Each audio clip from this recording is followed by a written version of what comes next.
Good afternoon. I thought I'd come on and show you my broccoli casserole recipe. I did get fresh broccoli this time. You could use frozen broccoli for this if you want to. I got fresh. I didn't find any frozen that I was very happy with. I think it was imported from Spain or somewhere. I prefer to have my food come from a little closer to home. That's just a personal preference. You can buy whatever you want from wherever you want, but this is really simple, and I used to fix this all the time at the holidays when I would go to my mom and dad's for Christmas, and everybody really liked it. It's very simple, very plain. Has like one, two, three, four ingredients, not counting salt and pepper in the broccoli. It's really simple. So hang in there and I'll show you how I make it. Okay, I chopped up my broccoli about this size pieces. Not huge, but not, mutilated either. And I boiled it till it's just tender.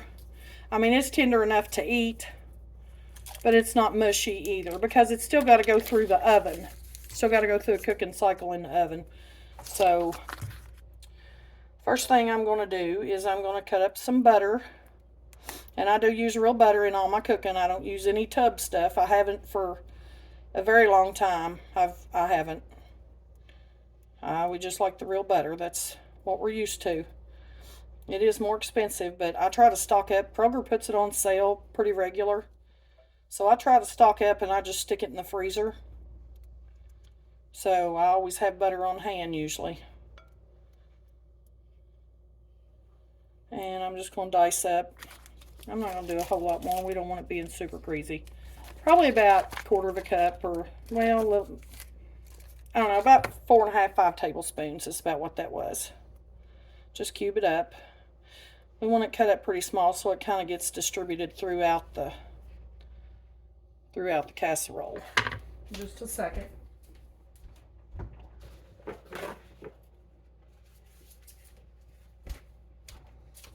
Okay, now here's a cheat that I've started doing, is the shredded Velveeta.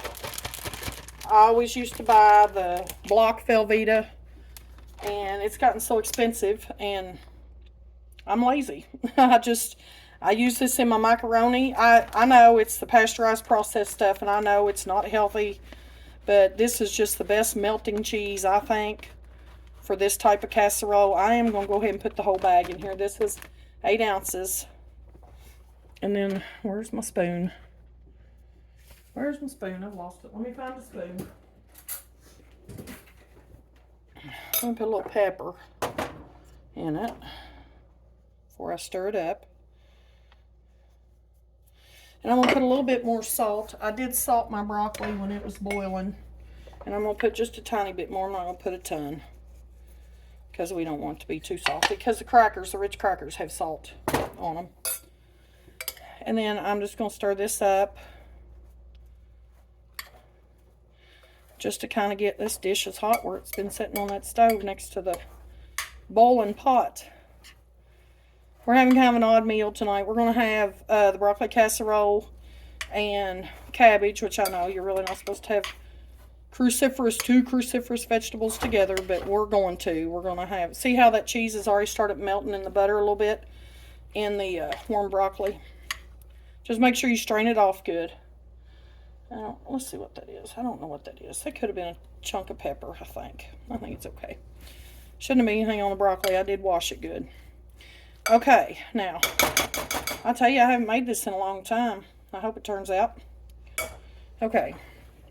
Next, I'm going to take Ritz crackers. I bought these little sleeves because Steve, sometimes he'll snack on a sleeve of them. And he'll eat the whole thing. That way there's no crackers left open to sit in there and get stale. So, I'm kind of guessing at how many. I'll just use whatever looks like works on the top. Some people put cream soups in their broccoli casserole. A lot of people actually do. They'll put like cream of chicken or cream of mushroom, or I don't know, they might even put cream of celery. I never have. I don't know why, I just never have. I never felt it needed it. This is always how I made it. Like I said, super simple. And if I use the block Velveeta, I didn't try to shred it. I just cubed it up kind of small. And same way, You're just going to cover the top. Let me go ahead and do this last one I've got here. Because we all know the crackers are the best part anyway, right?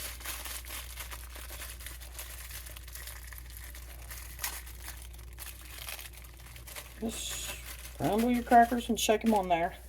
Okay, now we've got it covered really good with the crackers. And then the next thing, in this, you could use, I have used evaporated canned milk before. This is just whole milk. You're just going to pour your milk on. You don't want to get too much or your casserole is going to be soupy. But you want enough that it's going to blend with your cheese and kind of make it saucy. I try to do it until I can see let me get a spoon here. Okay, yeah, that's probably plenty. It's about, I'm going to say it's probably about halfway up in the casserole dish from the bottom. So that's all I'm going to do for now. I'm not going to add any more. I think it'll be fine. I'm going to stick this in the oven. I don't think I'm even going to cover it because the broccoli's warm already. And also, if you do use frozen broccoli, you still need to boil it. Boil it and drain it until it's tender. I'm just going to pop it in the oven. I've got it set on 375 degrees, anywhere from 350 to 375. I'm going to say probably for about 30 minutes. I'm trying to clean the top of my dish so it don't get all crusty.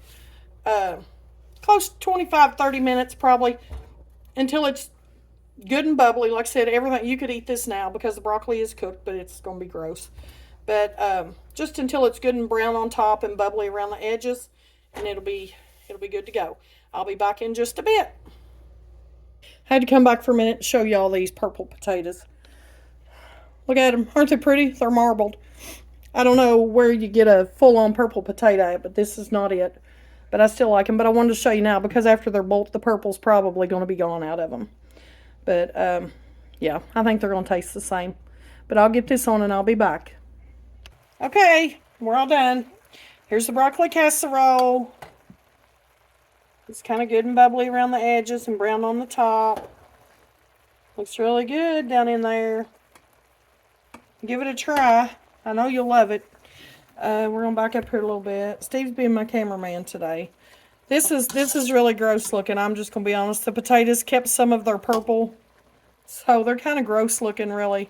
But this is the cabbage, and I just boiled this with some salt and pepper and have put a little butter on it, and that's it. It's nothing fancy, nothing special. Would actually be really good with some fried cornbread, but I was too lazy to tackle that today. But anyway, this is what we're having for supper tonight, and I hope that you, here, let's get up here so I can look at you. I hope you give this a try, and let me know. Let me know what you think. What you think about it, and if you decide to make it a different way, go right ahead and make it and let me know how you made it. Might be something I want to try. Thanks for coming along, and come back and see us. God bless.